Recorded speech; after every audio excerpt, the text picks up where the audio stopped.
300 мың деп 15 мыңнан 300 мыңға секіргенсің ғой. Профессиональный болмаса, то есть не сен айтқан жасай алмайды, не эмоциясын жеткізе алмайды, не дұрыс жүре алмайды, ол уже проблема ол жерде. Ең бірінші сол жұмыс жасап бастаған кезде біз бірінші айда 3-7 миллион көтердік та, 800 мыңнан в среднем, 800 миллионнан. Мен дейтін психологический сынам ғой, отырып алып, қалай болады, не болады, не үшін тыңдау керек деп. Жастар басқармасы ұсынады.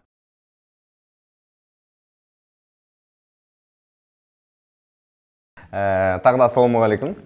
Тағы да деген бірінші екен ғой мына. Бұл бұзау подкаст. Көшеде, кафеде, тойда, гаражда, сарайда достар болып отырып әңгіме айтады ғой. И соңында бір жігіт міндетті түрде айтады ғой, камераны қойып тастап, подкаст түсіріп тастайтын екен мына. Сондай әңгіме болды деп айтады ғой. Соны сендер айтып жүрсіңдер, біздер істеп жатырық, короче. Мы делаем. Таныстырып өтейін. Менің атым Мәтжан. Білмейтіндер болып жатса, бұл жігіт Саяхат Әндіров, осы бұзау подкасттың операторы, режиссері, монтажері, световигі, бәрін осы супергерой осы, грузчигі, логистика қайғанда тасып жүреді. Мирас, осы студияның иесі, Мидан студияның. Сосын біздің осы кезге дейінгі дауысқа жауап беріп келе жатқан маман, звуковик. Тіпті заманауи комменттің Звукорежиссер сектеп отыр. Звукорежиссер. Полный. Мен андай дәл солай алам, да өзгертпеймін, дәл солай монтаж етемін. Көрдің ғой. Базар жоқ, мықты. Мен осылай сөйлеп кетем, дайын тұрады бәрі. Сондай, короче. Мен тек ақша төлеймін. Ең жақсы әңгіме бұл. Ұмытып кетіп отырам ба? Енді қара, давай онда, мен ойлаймын, по идее, контент туралы айтып бастаймыз ба деп. Давай ақша туралы айтып бастаймыз. Қызық әңгіме ғой. Қай жақта, қай бағытқа? Ақша всегда қызық қой. Иә, сол ғой. Любой адамға ақша қызық и өз услугасын арзан, қымбат деп айтатындарға айтады. Мысалға, мана айттық, білмеймін, сен рұқсат бересің бе, бірақ Мидан деген студия Ақтау қаласындағы ең қымбат студиялардың бірі. Нормально айтып болады. Иә? Не үшін қымбат? Не үшін олар арзанға ұстады, не үшін сен қымбатқа? Дәл солай. Видеооператорлардың ішіндегі ең қымбат сен бе қазір? Ну, если коммерческий жағын есептейтін болсақ, Иә. дәл солай. Мен саяхаттан ауыр бірдеңе үйреніп жүрмін өткенде. Прикинь. Андай саяхат былай екен да, сен съемкіге бөлек аласың, студияны бөлек арендовать етесің. Тағы да қосымша шығындар болса, жаңағы клиенттің өзі төлейді да. Обязательно. Иә, мен дейтін ананың бәрін есептеп, минусовать етіп, в общем, андай скидкіден скидка шығып жатады да. Иә. Қосылып та. А саяхат, оказывается, бүйтіп бөледі екен да. Өзімнің жұмысыма алам тек. Иә, жұмысқа аласың, ана нелерді бөлек-бөлек қоясың да, получается. Шығындарды, басқа шығынға бөліп бересің да клиентке. Біз в каком-то смысле желім жүр екенбіз деп ойлап қойдым да, өзімді да. В каком-то смысле да. И сол просто прям өткенде ойланып, кәдімгі клиентке де сөйтіп айттым да. Мынау мынандай. Если мынау былай болатын болса, мынау мынандай. Сөйтіп бөліп айттым да. Оған дейін там бәрін жеңілдетуге тырысатын едім да. Клиент, конечно, ол да дұрыс та шығар, жеңілдету керек шығармыз. Но бірақ маған саяхаттың сол методы ұнап қалды почему-то. Ол қымбаттатуға жақсы да, өз ақшаңды көтеруге, точнее, қымбаттату емес ол. Өз ценностіңді білсең дейсің ғой. Құндылығыңды білсең. Тек қана қымбаттату емес. Просто қара, сен база орсасың да. Оптовый сатасың да. Сен студияң бар, микрофоның бар, камераң бар, бәрін сатасың. А бұл розничный продажа. Бұл тек қана видео түсіріп беруді ғана сатады, основной продукты да. Сол үшін екеуінде ценовая политика екі түрлі деп есептеймін. Егер мен мысалға саған отдельно төлеймін студия звукқа и саяхатқа, по идее, звукқа төлемеймін да. Не студияға төлеп жүрмін. Саяхатқа мен тек операторскийге төлеймін. Негізінде маған выгодно сенмен жұмыс жасаған. Саяхаттың маған видео түсіргені, монтаждағаны, түс қойғаны ұнайды да. Сол үшін мен осы кезге саяхатпен жұмыс жасаймын. Саған көп айтып көрдің ма, қымбат деп саған? Кімді? Сені. Мені ма? Иә. Бұрын айтпайтын еді. Басында себебім бір видеоны сценариймен видеосын түсіріп беру, өзім түсу 10 мың теңге дейсіз. Базар. Қазір кеше біз соңғы рет тапсырыс алғанда бір социальный роликті минутный 300 мың дедік та. Оны қымбат деп айқай салды бірақ. Минутный ролик социальный 300 000 теңге. Нормально ғой? Иә, негізінде өте арзан. Себебі мен 2020 жыл керек, ұмытпасам, маған социальный роликке түседі. Мен өзім үлгермей жатқан соң Алматыдағы таныстарыма соғып, осындай социальный ролик сценариймен деген кезде минимум скидкамен жасағанның өзінде 800 000 теңге деді. А мен ол роликті 200 000-ға түсірейін тұрмын да. Түсіндің ба? Ол 4 есе сол кездің өзінде. И мен айтам, 300 000-ға не керек? Сценарий, локация табу, түсірілімді ұйымдастыру, актерлардың ақысы, оператордың ақысы, жарықтың ақысы, монтаждың ақысы. Соның бәрі осы 7 қызметтің өзі, и то мен кейбіреулерін дыбыстау болады кей уақытта да, мысалға. 8 қызметті біз 300 000-ға жасап жатырмыз. Көрдің ба? Ол по идее өте арзан. Сондықтан қымбат деп айтатындар бар, бірақ олар құндылығын түсінбегеннен кейін қымбат деп айтады. Ну, еще бізде видеосъемка қатты дамыған. Өзен емес, Маңғыстауда. И сондықтан как бы көп түсіне бермейді. Енді сен Алматымен салыстырып отырсың ғой. Ол жақта уже кино индустрия қатты дамып кеткен жер. Енді ол жақтың ценовой категориясы бөлек. Ол жерде енді даже мысалы мен сияқты видеографтардың өзі шынымен сен айтып отқандай сумманы айтады. Ну, еще оларда команда бар. Ананы айтады, мынаны айтады. Ну, енді олар жаңағыдай құндылықты жеткізіп біледі. Ол өте маңызды. И одан бөлек жаңа біз айтып отырмық қой, былай бөліп тастаймыз деп. И олар соны смета жасап береді ғой барлығына. И сол кезде уже примерно ана клиенттер түсінеді, опа, мен мынаған төлеп отырмын. Соның барлығы. Ну, бірақ жаңа сен айтып отырсың, то, что мен 300 000 теңге бәрін бөліп айтып бердім, бірақ сонда қымбат көрді деп. Ол уже проблема. Ну, одан соны айтқаннан келісті, короче. Жақсы. Құндылығын түсіндірдім дейсің ғой. Өзі түсіресің. Оны мен, короче, жужарас бар ғой. Сол маған, короче, бір рет соны айтты. Ол кезде 2018 бекен, даже сондай уақыт қой. И айтады, мен там роликті там, ол кезде 150-ге ма түсірді ғой, бір роликті, минутный ролик. Но қандай камера болады, неше камера болады, неше жарық болады, петличка, бәрін түсіп жазады екен, короче. Сценарий жазу, там бірдеңе де бәрін жазып алып келеді, 21 пункт болады да, жобамен айтып отыр, мүмкін 18. И заказчикке барғанда осыны көрсетеді, короче, осының барлығы осындай ақша тұрады деп айтады екен. И олар келіседі дейді. По идее дерзко. Бізде көреді. Маған бірінші рет қымбат деп айтқан кез, мен дейтін дизайннан бастадым ғой кезінде. Визиткілерді 2000 теңгеден жасап бастадық қой. Redline дейтін Ақтауда 3-ші микрорайонда не бар? Типография бар, сол жерде ең бірінші дизайнда бастадым. 2 ай бесплатно жұмыс жасадым, потому что білмеймін мен вообще жұмыс жасап, именно программаларда. 2 ай үйрендім. Ең бірінші заказым визитканың дизайны болды. 27 рет өзгертіппін, есімде даже. 2000 теңгенің затын 27 рет өзгерттім. 2000 теңге алдым сол үшін. Потом жайлап 2000 теңге алдың, еще тәжірибе алдың. Иә, тәжірибе алдым. Оған дейін де тәжірибе жинап сөйтіп. Жоқ, ол жерде прям үлкен рост болды менде. Потому что менің бастығым Ренат деген кісі прям Ақтаудағы мықты кісілердің бірі деп айта аламын. Просто көп адам оны танымайды да. Ол акиматпен былай таныстары бар. Бірақ өзі былай танымал адам емес, көп шықпайды да. И соның арқасында дизайнды прям жақсы үйреніп шықтым да. Маған осыны мынаны былай істейсің, мынаны былай істейсің деген сияқты. И сөйтіп содан үйреніп шыққаннан кейін маған айтты ғой, сол кездегі дизайнерлер, Ақтаудың логотип жасап жүрген дизайнерлері, оказывается, 15 000 теңгеге логотип жазып жүр екен. А мен енді Аллаға шүкір жаңа ағылшыншаны кезінде үйрендім да. Соның арқасында ютубта ағылшынша қараймын. И американский студияларды қараймын да. И ол американский студияларда енді бір заказда $1800, $2500, $3500 логотипті да. Соны ойлап қоймын, неге ондай цифрлар? Менімен дәл сол олардың методымен мен үйреніп алдым ғой енді олардан. Сол методпен жасап жатқан адамның мен неге оны 15 000 теңгеге сатам, олар спокойно там 500 000, 600 000, 700 000, миллион теңгеге спокойно сата алады деп ойладым да. Сосын бір видеосы шықты. Жаңағы ценность демек сен түсіндірдім, уже алды дедің ғой. Сол сияқты жаңағы сол студияның директоры ютубқа өзің сату деген тема туралы видео шығарды. И сол жерде андай қылып түсіндіріп берді да. Мынау былай, типа құндылықтарды түсіндірді. Мынау былай демей айтып кетші. Пример ретінде ма? Ең бірінші логотип жасаған кезде көбісі ойлайды ғой. Жалпы графический дизайнның құндылығын түсіріп тастайды көп Қазақстанда Ақтауда особенно андай інім жасай алады немерем жасай алады. Canva'да бар нәрсе ғой, оған там всего лишь мына картинка үшін 300 000 теңге аласың ба не деген темамен да, өзімде жасай алатын нәрсе ғой деген сияқты. Мысалы даже пример ретінде National Geographic бар ғой, логотипі есіңде шығар да, сары квадрат қой. Вот прикинь, миллиондаған доллар тұратын компания, директорлері отыр, сен дизайнерсің, квадратты түсіндір енді сол. Неге ол квадрат $1 миллион тұратыны да? Қазақ болсаң түсінесің ғой деп. Жоқ, от Ақтауда сол ситуация дейік та.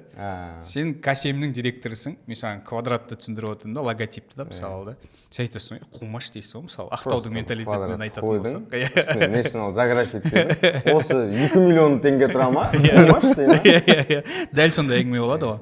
И сондай подход бар да, графический дизайнға взгляд бар осы Ақтауда. Көбіне, басқаларды білмеймін енді, что вот оны дейтін мен де жасай алам, үйреніп алсам ютубтан қазір отырып жасап үйреніп алам, или інім білет, ініме айтамын ғой деп та, менде даже сондай ситуация болған реально. И сондай құндылығын түсіріп тастағасын, солай болады да, бағасы түсіп тұрады. И жаңағы кісі, в общем, студияның иесі логотипті былай бастайды екен, логотип жасамайды да, ол проблеманы сразу алдын ала шешеді да.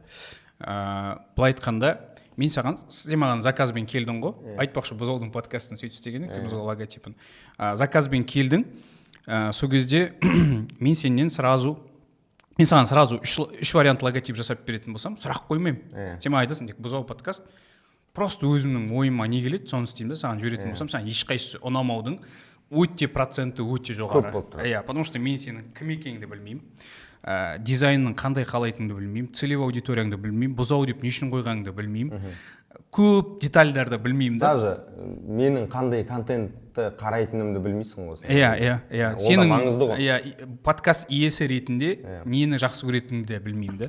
И сөйтіп набум просто 3 вариант лақтырам. Скорее всего, где-то 90% сен мені просто отошьешь. Мирас маған новый варианттар керек. И сөйтіп мы будем там 25 вариантқа шейін отырамыз. И все равно, может быть, тебе не понравится. И мен ең соңында алған там, не знаю, там 200 000-ды или 50 000-ды, неважно қандай сумма, все уже выгорание деп отырмын. Я не хочу на тебя работать, но вроде бы 25 вариант стилінде, даже отработал больше, чем надо. И сөйтіп, мен саған как дизайнер ренжим, сен маған как заказчик ренжисің, потому что мен саған өзімнің услугамды дұрыс түсіндіре алған жоқпын. Сондай ситуация көп болады да. Ана кісі жаңағы метод ойлап тапқан ғой, андай moodboard деген тема, styleboard деп айтады. В общем, мен сенімен сөйлесем, жаңағы маркетингтің темасы сияқты ғой, бірінші ресерч жүру керек, анализ жүру керек та. Сенімен каздев либо сөйдеп айтуға болады. Мен сенімен сөйлесем, так, бұзау подкаст деген не? Кімге арналған? Оны мен не істейін деп едім, қандай бағытты алып кетейін деп едім, миссиясы қандай, дауысы қандай, кімдерге арналған деген сияқты әртүрлі сұрақтар қоям. Қандай түстер болған дұрыс деп ойлап отырсың өзіңнің ойыңша, если ондай ойлар болса алдын ала. Референс бар ма? Референс бар ма? Интернетте может. Референс дегенде айта кетші просто. Референс деген нәрсе, енді түсінбейтін адам болса, референс деген нәрсе сізге өзіңіздің көзіңізше жаңа ашайын деп жатқан бизнесіңіздің логотипі немесе ощущениесі қандай болу керек. Pinterestке кіріп или Googleға кіріп, бір уже бар әлемдегі, бар сіздің сферада, сіздің нишада жұмыс жасап жатқан брендтерді көріп, солардың суреттерін жинап, сөйтіп, маған міне осындай ұқсас. Nike-тікіне ұқсас болса, күшті болар еді деген. Или Apple-дікіне деп та. И сондай референс берген дұрыс та. Но жаңа styleboard деген нәрседе, stylescape екен ғой. Stylescape деген нәрседе, бүйтіп, ол жаңа кісі сұрайды ғой барлығын, кімге арналған сөйлеуді тұр біріне. Сөйтіп, ең соңында былай не құрастырады. Бірінші, бренд персонаны құрастырады. Сен клиентің кімді, жасы нешеде, анау-мынау. Соның суретін қояды. Бірінші вариантын айтып отырмын. 3 вариантын береді сөйтіп. Логотип әлі жасалынып жатқан жоқ. Сөйтіп біреуін береді, сосын ана жерге цветтердің палитрасын қояды, жаңағы кісіге келісетін да. Профиль клиента деп айтатын бет. Сосын барып шрифттерді келтіреді да соған, жаңағы профильге. Сосын барып әртүрлі интернеттен сол кісіге келетін, сол кісі ұнатуы мүмкін, жаңағы профиль клиенті ұнатуы мүмкін. Суреттер, әртүрлі дизайнерский подходтар, соларды жинап, мынандай ұзын бір дизайн береді. И ол бір вариант тек. И сөйтіп 3 вариантын береді. То есть, онымен не істейді? Ол сразу ол көп жұмыс жасаған жоқ. Логотиптің 25 вариантын саған берген жоқ та, бірақ ол андай нәрсе жасады. Ол алтта 3 вариант арқылы көп жұмыс жасамай, сенімен просто не ұнайды, не ұнамайды, қай бағытта жүру керек, уже бағытын сенімен сызып алды да, мы в правильном направлении идем или нет деп та, я угадал или не угадал деп, сенімен сөйлесу арқылы. И сосын сен айту мүмкінсің, вот на стиль, вот на стилистика прям полностью идеально подходит. Либо на стильдің шрифті, на стильдің түсі, на стильдің портрет жаңа клиентасы, или там мына жердегі суреттердің мынау маған келеді, и сөйтіп Франкенштейн құрастырылады үшеуінен. Сөйтіп вот келістік, стилистика бойынша келістік, енді мен уже пониманием бар да, так, вроде осымен мынандай стильдегі логотиптер жасауға болады. И сосын сол стильге қаратай, жаңа сен шрифт таңдадың, цвет таңдадың, соған жақын қылып мен дизайнымды құрастырып бастаймын да. Сосын жазып жатыр ма, ойланып қалдым да. Окей. Жазып жатыр ғой. Окей.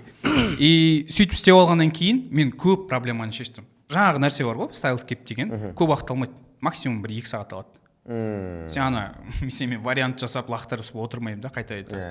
Бұл зауыттікі де қатты көп болмаған сияқты меніңше. Жоқ, жалпы андай үлкен проекттарды айтып отырмын ғой. И вот сөйтіп мен сенімен келістім, көп уақыт кеткен жоқ, всего лишь 2 сағатым кетті, мен көп еңбектенген жоқпын, бірақ мен сенімен бағытты түсініп алдым, қайда баратынымды.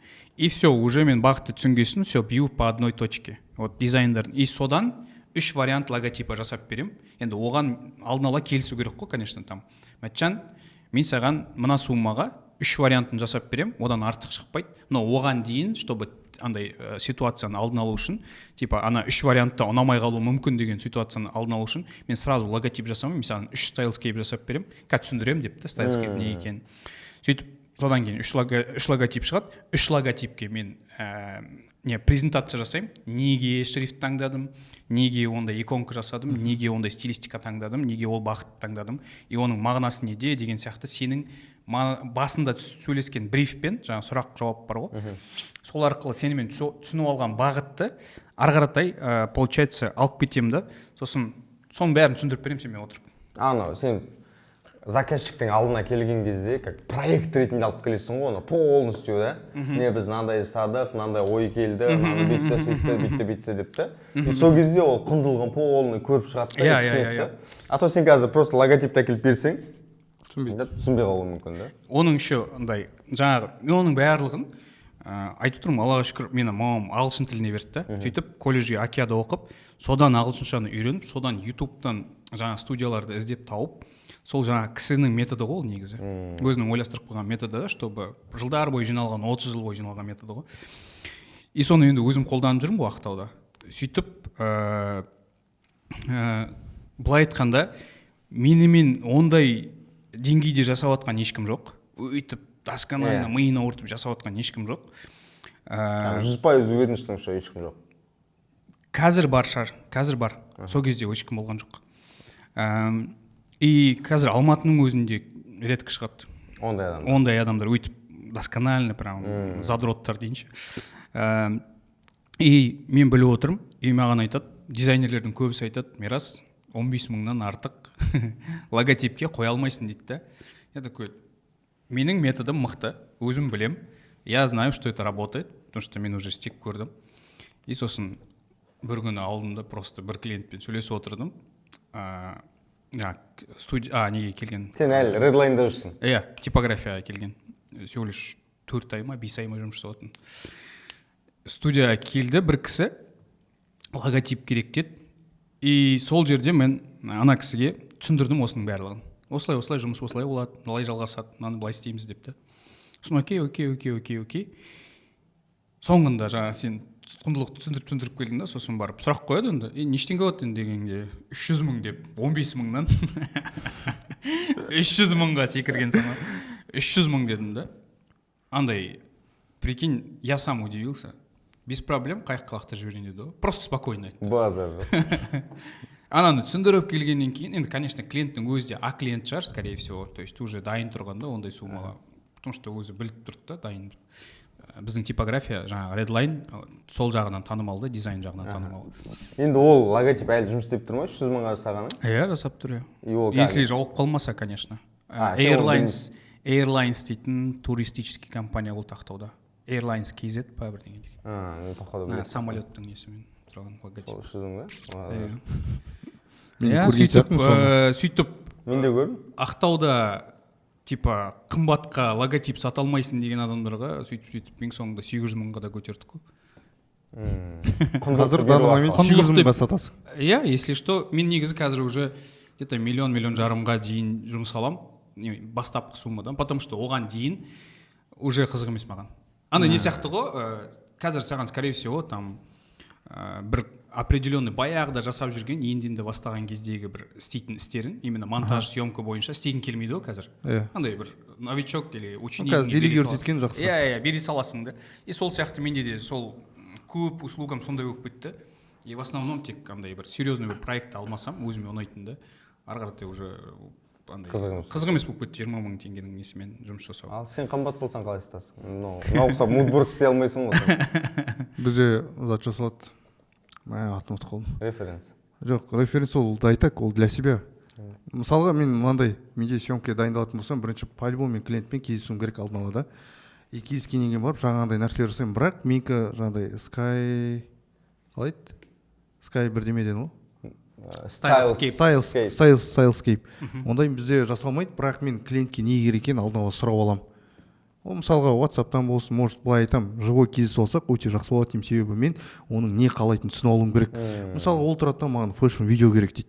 Фэшн видео көп, әртүрлі стильдері бар да. И оған келесің, мынандай референстер көрсетесің, видеолар көрсетесің, и ол өзінің қалап жүрген видеолар болуы мүмкін. Ол өзі көрсетіп бастайды. Маған мынандай керек, мынандай керек. И все, уже стиль түсіндің. Содан кейін барып уже киім. Мен одан киім сұраймын обязательно. Қандай киімдері бар деймін да. Киімдердің суреттерін жібереді, потом соңғысы модельдерді сұраймын.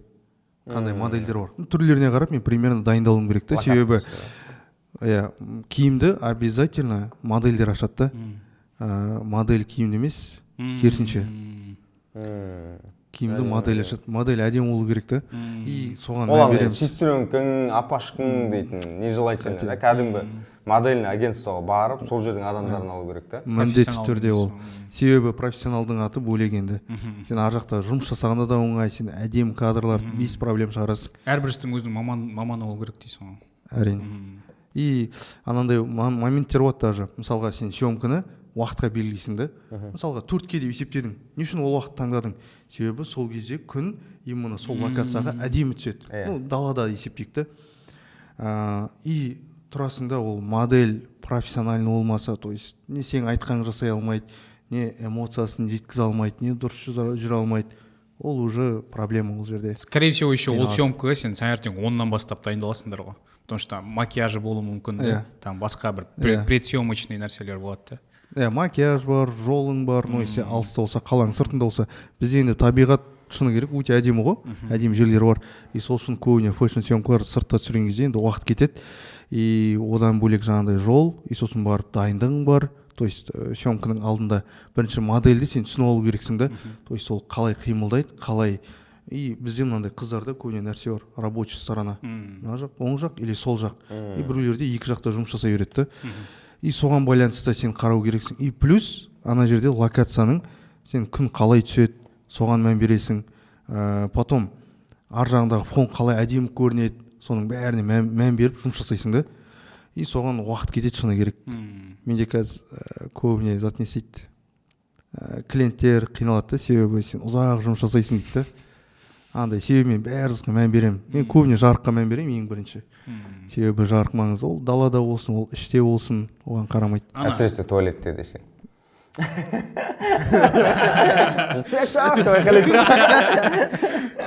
Барлық мана айтып отқан нәрсе бар ғой, мысалы таңертең 10-нан бері дайындайсың ғой ол съемканы да, оған дейін дайындаласыңдар даже да. Конечно. Алдын ала сөйлесіп, соң барлығына сен прям есептеп айтып бересің ба? Менде определенный суммалар бар. Соны айтам. И мысалға мен осындай съемка, осындай ақша теңге болады деймін, неге? Себебі оның ішіне мен жаңағы барлық нәрсені кіргіземін да. И все, болды. Ол жерде менің услугам. А если реквизит болатын болса, мен айтам, мынандай реквизит керек деп, мен оған жіберемін суретін, или болмаса айтып жіберемін. И все, ол өзі алып келеді. Сосын модельдің ақшасы ол бөлек, жол анау, оған ешқайсысына жауап бермеймін. Мен чисто өзімнің услугама. Сосын мен жаңа бірдеңе айтайын деп отырмын, миым шығып кетті. Мына жерде просто мындай қызық бір рилс есіме түсіп кетті. В общем, андай не бар да, POV дейді ондай, POV дейтін тема бар ғой. Клиенттің поводы, сен келдің, клиентпен сөйлестің, үйге келдің, логотиптің 3 вариантын лақтырдың, біреуін таңдады, бітті да. Типа жұмыстың несін айтамын да, ұзақтығын айтамын да. Анау типа результатты сразу алды да. А на самом деле сен клиентпен келерде онымен жаңа бриф сөйлестің, лақтырдың, сұрақ жауап келді, потом келдің, сосын консультация жасадың, сосын барып түсіндің, соның бәрін жаздың, стайлскейпке сыздың, потом үйге келіп сосын оларды дұрыстап қойдың, жібердің, қалдың, ананың барлығын өтем дегенше ұзақ процесс болды да сенде. Клиентке наоборот болып көрінеді да, содан возможно құндылықты түсінбей атады да, содан. Сен даже офиске баруың бар, ол енді сен кетіп жатқан уақытың бар, бәрін енді оған түсіндіріп детально отырмайсың ғой. Бірақ на самом деле ол сенен кетіп жатқан шығын ғой. Бізде андай ғой, мысалға жаңа сен айтып отырсың ғой, Salescape сондай жасайтын болса, бізде керісінше 3-ке бөлінеді. Pre-production, production и post-production. Pre-production'да жаңа дайындықтың барлығы кіреді, клиентпен кездесу, референс қарау, жаңағыдай бізде moodboard деген бар тоже, сол жерге референстер саласың былай. И сол жақта, примерно клиентке түсіндіріп жібересің, осындай болады деп. Соның барлығы pre-production. Жаңағыдай керек реквизит барлығы, ол съемкаға дейін, и съемканың күні уже сол уақыт уже production болып есептеледі. Чисто съемкада сен ешқандай уайымдамау керексің, анау қалай болады, мынау қалай болады. Сен получается мысалы стори, сен енді оператор болғасын, андай болады ғой, storyboard дейтін болады ғой. Мынандай типа кадр, бірінші кадр осындай болады, оның несі мынандай реквизиттері осындай болу керек деген сияқты бірдеңе сызасың ба, или сен уже кадрларды алдын ала ойлайсың? Оған ақша төлемейді ғой адам. Оны түсінбейді дейсің ғой. Түсінбейді. Сол үшін ол менің ойымша андай болып өтеді. Брат, короче, үстіңе примерно қара көйлек, қара шалбар, сосын қыздың үстінде қызыл көйлек болсын, мейкабы андай қатты көрінбесін деген сияқты. Сурет лақтырып жіберуі де мүмкінсің дейсің да?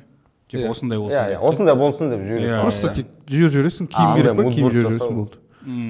Жоқ, storyboard ол андай ғой, жаңағыдай видеоның ішіндегі киноларда болады ғой, мысалы көбіне алдын ала дайындап қоятын кадрларды. Просто ол жеңілдетеді сияқты жалпы. Негізі жеңілдетеді. Ол смотры проектке байланысты. Сен монтажды алдын ала жасап жатқан сияқтысың да, типа даже уже.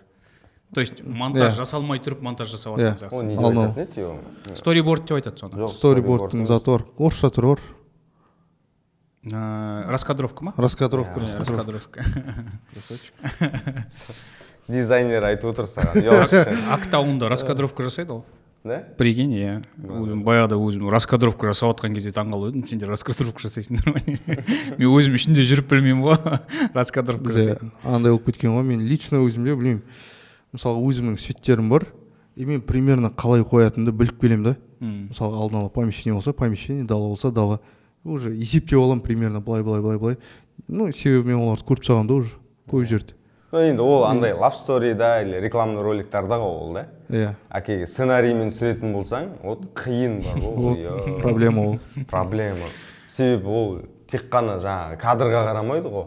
Ол актерский игра, там күлу, эмоция беру. Бере алу дейсің ғой. И сосын сенде дейтін, бізде андай емес қой енді. Беріп отқаны өзі жаңағыдай 300 000 теңге ақша да. Сен алдын ала уақытыңды бөліп, локацияларды қарап, бүйтіп андай скаутинг жасап жүре алмайсың, сен примерно айтасың, ан жаққа барам, сол жерден бірдеңе тауып аламыз да, сол жерге түсіреміз деп. И келесің да, так, осы жерде давай. Фристайл ма? Отырғызасың, так, мына жерде тар екен, давай, ананы ширикпен ала салайық. Қолда бар нәрсемен ба? Айтпесе оған енді басқа вариант жоқ оған дейді. Инстаграмда бір жігіт бар, шетелдік жігіт, роликті қарайды, и қарағаннан кейін любой роликті қарайды, рекламный, неважно. Астына барады да, оның алдын ала Excel таблицасы бар екен да. Так, операторға сағатына $400 кетті, 5 сағат түсірді, $2000 кетті. Светке осындай гаферге, свет оборудование тасуға осындай, андай ұзақ список жазады да, и содан кәдімгі $15,000 шығады ғой бір просто 30 секундтық видео смета ғой. үшін. Иә. Ана жігіт просто именно сонымен айналысады да. Барлық контенті сонымен айналысады тек. Каждый контентті любой рекламаны жобамен қанша ақша шыққанын білесің. Иә, есептеп береді да кәдімгідей. И просто жаңағы смета дегенге есіме түсіп кеткен осы тақырыпқа қарады. Бұл жерде әртүрлі сияқты негізі. Да? Оператор басқаша алуы мүмкін, қымбат алуы мүмкін. Орташа есеппен есептеп отыр да. Типа өзінің жаңағы мысалы Лос-Анджелес болса, Лос-Анджелесте среднем оператор неше теңге алады, нормальный деген сияқты. Осы мына кадрды түсіре алатын, осы видеоны түсіре алатын или осындай спецэффект жасай алатын VFX-ер неше теңге алады деген сияқты ғой. Иә, ол менің ойымша не істейтін сияқтысың. Примерно біліп тұратын сияқтысың. Ана сферада ұзақ жүрсең, иә. Потому что әртүрлі видео қарап отырасың ғой, примерно кім түсірді мынаны. Там мобилограф түсірген, там начинающий или бірдеңе деп примерно біліп отырасың ғой. Сол сияқты ғой, егер профкамера болса, жобамен оператор там 150-ге, 100-ге жалдады деп примерно сметасын шығарып отырасың ғой. Сол сияқты ғой. Иә, солай. Қазірде мен де сөйтіп есептейтін болып. Жалпы есептегенге келетін болсақ бар ғой, жаңа смета дейтін. Жақында бір кісіден деп айтайыншы. Андай нені үйрендім да. Жақсы айта берейін, мөлдір қанайдан дейін.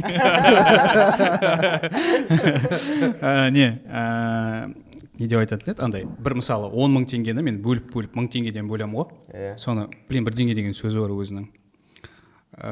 Бөлу деген сөзді термині бар. Соны. Мысалы, менде план продаж да, айна 2 миллион теңге план продаж, менде услуга бар 200 000 теңгеден да. Декомпозиция. Әдемі. Терминдерді жаттап алған жігіт дейсің. В общем, декомпозиция деген тема мықты екен. Любой задачаны декомпозиция жасайтын болсаң, мен план продажға просто әдемі өтті да менде.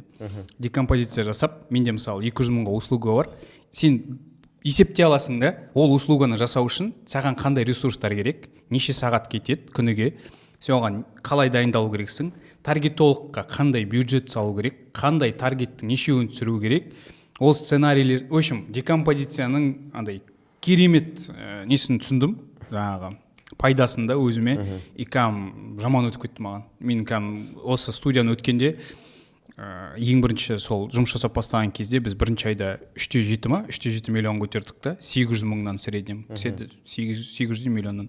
И сол декомпозицияның арқасынан в основном даже деп те айта аламын да. Конечно, сотрудниктердің жұмысынан осы жерде жасағам да, потому что еңбектен де ұзақ. Но декомпозиция прям андай жеңілдетіп жүрді да бәрі. Саған декомпозиция сотрудник жалдау керек екенін түсіндіріп берді ғой. Сосын сотрудниктер дәл өзі. И то сен сотрудниктердің декомпозицияны қарап, олар қандай жұмыс атқарадığını да түсініп алды да, и сол арқылы тұтынушы келді да, клиент келді да. Система ғой, в конечном итоге. Просто мана санау смета дегенге әдемі просто декомпозицияда келіп тұр екен деген. Егер сіздерге декомпозиция керек болса, онда мөлдір қанай хабарласыңдар. Мөлдір қанай өзін мына жерде сатып любой жерде сатыла береді. Сату маманы болсаң осындай болу керек дейсің. Уже андай продажник болған соншалық өзі болмаса да сатылады да. Күшті. Мен жаңа айтып отырмын ғой, съемканың өте қатты қиын өтетінін түсіндіреміз. Енді түсіндіріп отырмын ғой барымызша. Мен подкаст түсіретін кезде басында бұзау деген атта болған жоқ. Мен саяхатқа айттым. Подкаст түсірейін деп жатыр, осылай. Как раз сен сол кезде студия аштың. Менде ой мынандай болды. Ана аяқтағы ол. Иә, ана бұрынғы студияда. Мен бүйтіп ойлаймын ғой, короче. Подкаст деген не ол? Келесің, бір қасыңа бір адам тауып аласың, сонымен әңгіме айтасың, и вот подкаст деген ойға болды. Осы жерде сенің маған айтып отырмын ғой, бизнесмендер, мынау логотип па, өзім де істей аламын. Иә. Мен сондай адам болдым, мен подкастқа сондай өте жеңіл контент деп ойладым да. Сосын оған бірінші қонақ таңдадық, сосын локация таңдадық, сосын алдын ала бардық біз да сол жерге локацияға. Не дейді ғой, 12 қайт? Жоқ, бұзау подкаст кезінде ма таңдап кеттік қой? Или сол жерге түсіреміз деп келістік пе? Заманауи да таңдадық, бұзау да таңдаған жоқпыз. Себебі біз білетін едік қой студия. Иә. Короче, соны таңдадық. Сөйтіп келеміз да, келіп кадрларды қоямыз да, и мен де, короче, андай ғой. Қазір не туралы сөйлесейін. Менің өзім подкаст деген не екенін әрең біліп жүрмін да. Типа мен 100% білмеймін, 10% ғана білемін да. Маған қонақ болып келіп отқан адам подкастты тек қана 1% біледі да. И мен қойып отқан сұрақтарыма ол менің миымдағыдай жауап бермейді да. Ожидание реально. Ой, оказывается, подкаст деген нереально қиын зат екен ғой. Мен сөйлесіп отырмын, терлеп, аузым кеуіп, короче.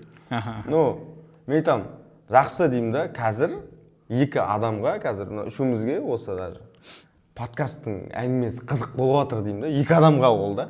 Енді оны кемінде 1000, 10 000, 100 000 адам қарау керек қой. И оның бәріне қызық болу үшін не айту керек деген әңгіме ғой. Мен дейтін психологический сынам ғой, отырып қалай болады, не болады, не үшін тыңдау керек деп. Сондықтан негізінде оңай деген жұмыс жоқ дейсің. Оңай деген жұмыс жоқ негізінде. Қазір осы жерде отқаныңызда маған сен санадың ғой жарықта. 8 свет бар. 8 свет бар. 8 жарық бар бізде. Иә, 8 жарық. Мына жерде 3 камера, мына жерде бүйтіп екі қолымды көрсетемін. Мына жерде камера, микрофон. Мынаумен 3 микрофон. Студияның өзі.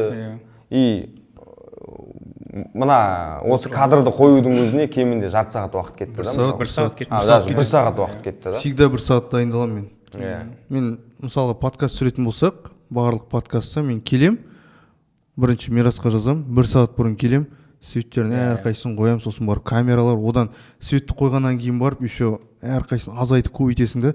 То есть ана светтер барлығы идеально баланста болу керек. Біреу қатты болмау керек, біреу жай болмау керек, соның барлығын ойластыру, қарастыру. Вот пересвет болмау керек, недосвет болмау керек, то есть қараңғы болып кету, там сондай жерлерін қарастырамыз да. Цветі дейсің ғой. Вот соның барлығын қарастырамыз. Қоңыр ма манағы. Даже мына фонда артта тұрған светтерді былай қоюдың өзінің орындары бар да. Себебі тоже мына жерлер темный болып қалған жерлерді осветлять етеміз. Енді қара, сен жаңа ютубтан бірдеңе қарауға болады дедің да, там дизайн бойынша. Жалпы. Енді сұрағымды бітіріп тастайын. А сен видео бойынша айтып отырсың да. Енді екеуіңде бөлек-бөлек сабақ бересіңдер ғой. Сен дизайннан сабақ бересің, сен там видеодан сабақ бересің. Но мүмкін қазіргі уақытта осыны қарап отқан жас балалар бар шығар. Қаражат жоқ. Сендерге келіп үйренетін ондай мүмкіндігі де жоқ. Сол себепті давайте просто айтайық там. Егер саған дизайн қызық болса, осы нелер ютубтан қара, а сен видео бойынша осындай нәрсені қара дейді. Блин, менде қиын болады сияқты. Неге? Ағылшынша ма бәрі? Жоқ, ағылшынша болса да айта бер, себебі үйренсін, там Яндекста қазір андай бар, білесің бе? Сразу переводпен қарайтын мүмкіндік. Ондай. Сондықтан ағылшынша үйреніп қиналып жүрмей ақ қой, мен расықша. Мен шынымды айтайын, мен тоже ағылшынша заттар қараймын, именно цветокоррекция бойынша да, но барлығы ағылшынша, и мен ағылшынша көп біле бермеймін. Тоже Яндекс қосып қоямын, переводчикпен қарап отырамын. 20 минут полностью перевод жасап береді. Қазіргі заманның балаларына кайф деймін да, ё-моё. Қиналмайды ғой. Қолыңды. Жоқ, қандай. В смысле? Біз дейтін мысалы. Жоқ. Ақтау болды, сендерде күшті аққала мол бар. Сен мысалы да интернетті қосатын кезде бар ғой, баяғыда ең бірінші интернет келіп отырды Қазақстанға. Ненің телефонның тоғын компьютерге қосып, номер теріп, www дейтін бар, ішінде 800 бірдеңе дейтін бар, еще интернет 1 сағатқа 90 теңге ма, сондай бірдеңе. Еще Mail.ru-дің страничкасы бар ғой, бүйтіп 1 линия загрузка болады, 30 секундтан кейін 1 линия загрузка болады, сөйтіп отырасың да күтіп. Просто сондайдан кейін енді Яндекстен ағылшынша контентті еще обучающий, еще бесплатно үйреніп, еще оны просто ема уақыт дейтін идеальный ғой, любой нәрсе. Яндекс еще андай бар, мынандай краткий пересказ жасап береді. Мысалға 20 минуттық видео ма, сол қасына мынандай құтта иконка шығады, соны басып жібересің, қапталына шығады. Искусственный интеллект па? Вот, иімен жасап береді. Базар жоқ дедім мен. Қорытындысын шығарып бере ма? Не, ана сен 20 минут қарап отырмайсың, қысқаша түсінігін қарап алсаң болды. Кейбір моменттерде болады, видеоларда вода көп та, су көп. Сол кезде ана қатты көмектеседі. Шынымен де солай подкасттарды сөйтіп қарай болады екен. Давай жаңа темаға келейік. То, что біз зат бойынша айтып отырық қой, насмотренность көбейту. Қарап отырсаң, рекламаға ақша жібересің. Бізде насмотренность айтып отырық қой, негізі жаңағы. Ну, ол в целом креативный жұмыс жасайтын адамның барлығына керек қой. Бізде насмотренность основном видео қарау арқылы. Но мына жерде мынандай нәрсе бар, базовый уровень бар, то что видеоны бірінші түсініп алу керек. То есть жарықты қалай қойған жақсы, там камераны қалай алу керек. Глубина фокуса соны қарау, соның барлығын түсініп алса, и содан кейін барып уже насмотренность дамыта берсе, ол без проблем. Кез келген жерден, ол жерде даже ағылшынша болсын басқа тілде болсын оған қарамайды. Ол жерде ең бастысы разбор жасау керек. То есть мысалға бір видеоны алдың, ол даже Инстаграм болса да болады. Мен лично өзім қазір ютубтан қарамаймын, инстадан қараймын. Инстада интересныйға кіресің и өзіңе ұнаған видеоларды аласың, запись экран жасайсың да, асықпай отырып қарасаң болады. То есть кадрды қалай алып отыр, ширикпен алып отыр ма, там или болмаса елулікпен алып отыр ма. Ең бастысы жаңа айттым ғой, базасын түсініп алу.